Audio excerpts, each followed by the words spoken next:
Mushroom பட்டாணி பிரியாணி எப்படி செய்து பார்ப்போம். 3 ஸ்பூன் எண்ணெய், 1 ஸ்பூன் நெய், தாளிக்க தேவையான மசாலா பொருட்கள் பிரிஞ்சி இலை, அன்னாச்சிப்பூ, பட்டை,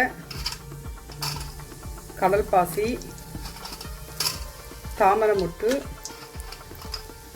ஏலக்காய், 5-6 பச்சை மிளகாய், 4 வெங்காயம். வெங்காயம் நல்லா பொன்னிறமாக வர வரைக்கும் வதக்கணும். 2 தக்காளி சேர்த்துப்போம். 1 கட்டு புதினா சேர்த்துப்போம். சுத்தம் செய்து பொடி பொடியாக நறுக்கிய மஷ்ரூம் சேர்த்துப்போம். பச்சை பட்டாணி வேக வச்சு எடுத்துப்போம். 2 ஸ்பூன் இஞ்சி பூண்டு பேஸ்ட், 1 ஸ்பூன் மிளகாத்தூள், பிரியாணி மசாலா 1 ஸ்பூன், தேவைக்கேற்ப உப்பு,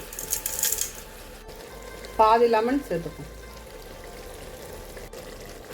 2 ஸ்பூன் தயிர், அரிசி ஊற வச்ச தண்ணி சேர்த்துப்போம்.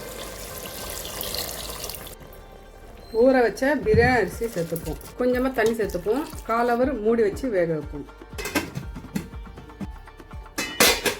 மஷ்ரூம் பட்டாணி பிரியாணி ரெடி.